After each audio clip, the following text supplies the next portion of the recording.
Les mobilisations et les premières grèves contre la réforme des retraites se feront donc sans elle. Marine Le Pen s'est envolée ce lundi après-midi à Dakar au Sénégal pour un voyage de 3 jours, laissant derrière elle le bras de fer annoncé entre le gouvernement et la rue. Fruit de plusieurs années de discussions et de préparation, ce premier périple en Afrique de l'Ouest tombe à pic pour la présidente du groupe de 89 députés Rassemblement national à l'Assemblée nationale.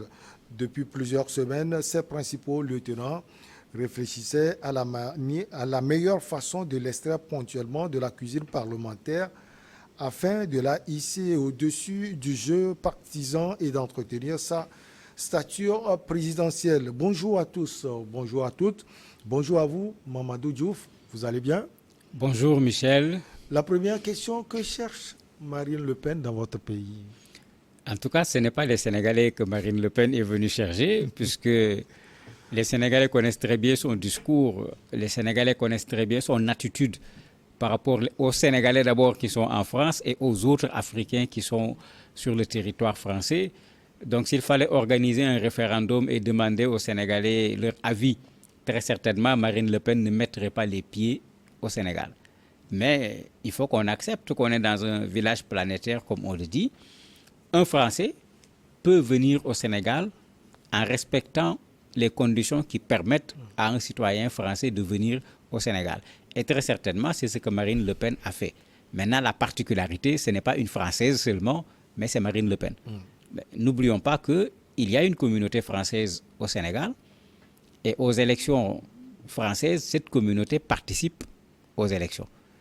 Donc Marine Le Pen a sa campagne à faire par rapport à des militants, certainement, des sympathisants qui se trouvent sur le sol sénégalais, qu'elle va pouvoir vouloir rencontrer. Mais il y a autre chose. Marine Le Pen ne se présente plus comme celle-là qui tirait à boulet rouge sur les Noirs, sur les musulmans. Elle est en train de se forger une autre image. Puisque, n'oublions pas qu'au second tour, elle a eu plus de 41% des voix. Elle s'est dit que la prochaine fois sera très certainement la bonne. Maintenant, elle a compris que ce discours raciste, parce qu'on ne peut pas l'appeler autrement, ne peut pas lui permettre d'accéder au pouvoir. Elle est en train de vouloir venir vers ceux qu'elle a pendant longtemps voulu chasser de la France pour essayer de voir est-ce que ces gens vont pouvoir l'aider à polir son image de femme d'État qui pourrait devenir président de la République au niveau de la France après le départ de Macron. Alors, des rencontres avec les responsables politiques sont prévues. Est-ce qu'elle va rencontrer le président Macky Sall? Pour le moment, rien d'officiel. Depuis la France, d'ailleurs, en venant, elle n'avait pas sorti le programme. Son déplacement sur le Sénégal avait été annoncé, mais il n'y avait pas un programme disant que voilà comment les choses vont se passer pendant les 3 jours. Il n'y avait aucune information là-dessus. Il y a eu une discussion sur le fait que est-ce qu'elle sera reçue par le président sénégalais. Mais bon, pour le moment, ce que l'on voit, c'est qu'il n'y a pas de chance pour qu'elle soit reçue. C'est ce qui ressort pour le moment du Sénégal. Elle était en train de vouloir refaire le coup qu'elle a fait il y a 6 ans avec le président tchadien Idriss Déby, qu'il avait reçu à l'époque. Mais avec le président Macky Sall, je ne suis pas sûr qu'il y aura cet entretien. Elle pourra rencontrer peut-être d'autres leaders politiques, mais je me demande combien de leaders politiques sénégalais vont vouloir s'approcher de Mme Le Pen avec son discours, surtout par rapport à la religion, alors que le Sénégal est un pays musulman et les gens sont très attachés à tout ce qui touche à la religion. Ça ne sera pas facile pour elle en ce qui concerne les relations avec les Sénégalais. Bien sûr, ça pourrait être autre chose avec ces Français qui vivent sur le sol sénégalais.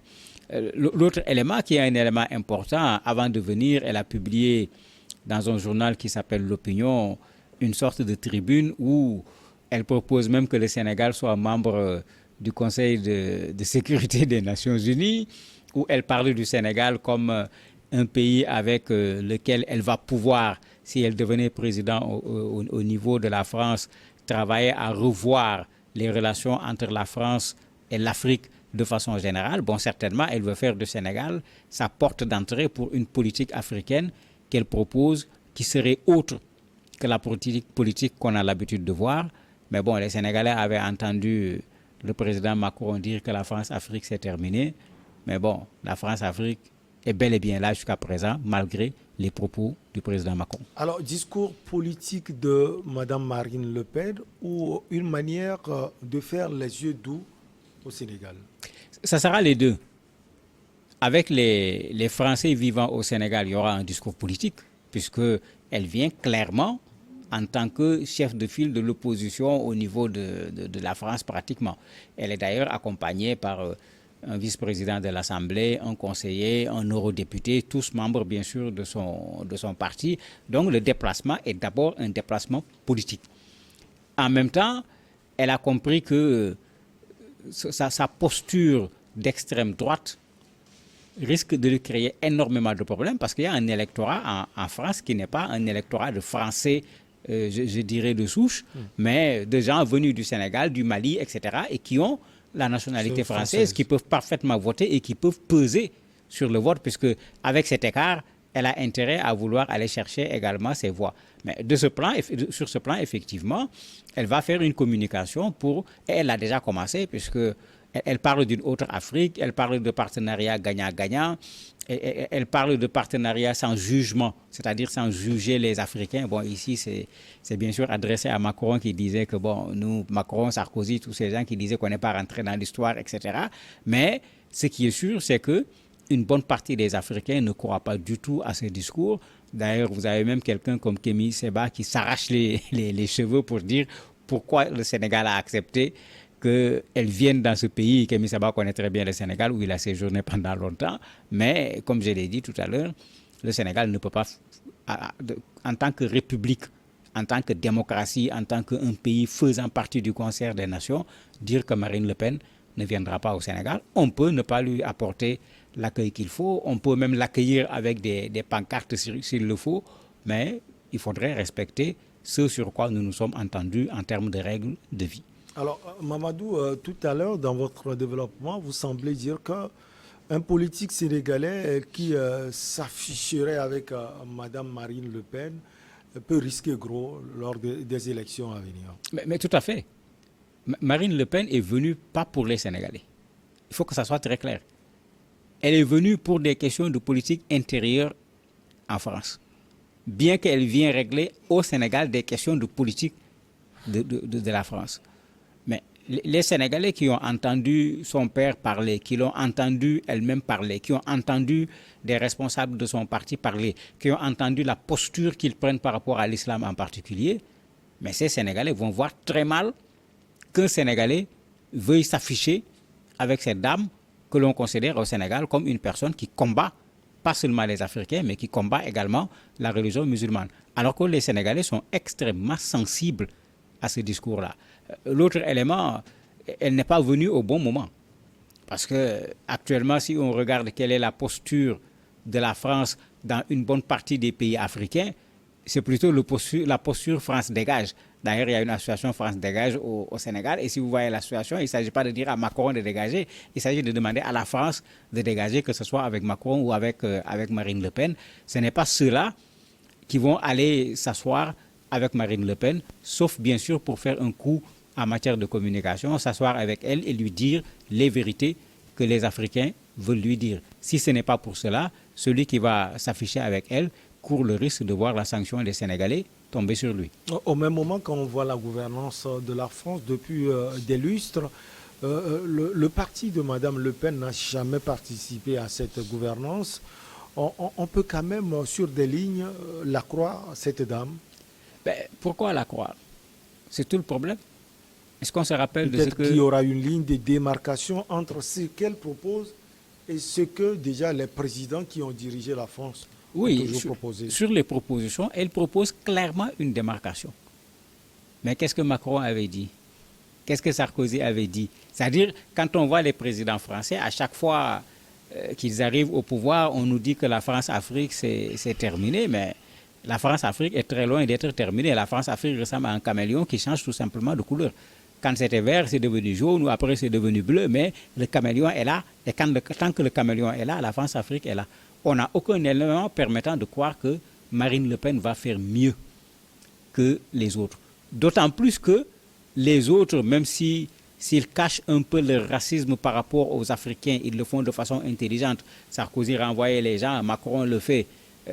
Marine Le Pen va le faire, certainement de façon beaucoup plus forte, puisque dans son discours, elle disait tout le temps, il ne faut pas d'abord laisser les gens rentrer, il faut faire partir ceux qui sont sur place. Mais c'est la même Marine Le Pen qui est là. Est-ce qu'elle a changé de conviction? Je ne le crois pas du tout. Est-ce que son parti a changé de ligne politique? Je ne le crois pas du tout. Ils sont simplement dans une politique de communication pour pouvoir donner une autre image, le temps d'arriver au pouvoir.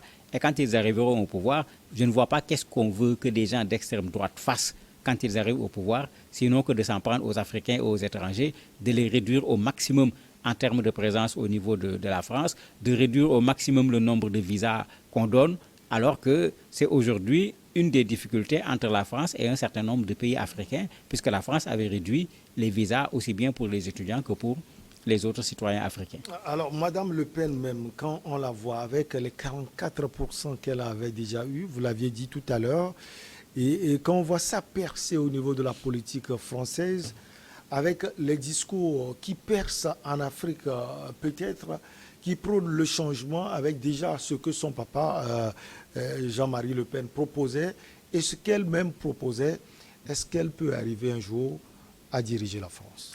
Ben, si on regarde la progression qu'il y a au niveau des statistiques, on peut dire oui. Parce qu'entre deux élections présidentielles, elle a vraiment fait un pas. Parce qu'à 40%, il ne manquait pas grand-chose. C'est la première chose. La deuxième chose, ce sont des Français qui ont voté pour Marine Le Pen. Il ne faut pas qu'on l'oublie. Ce sont des Français. C'est-à-dire qu'il y a des gens qui cautionnent ce que Marine Le Pen est en train de faire.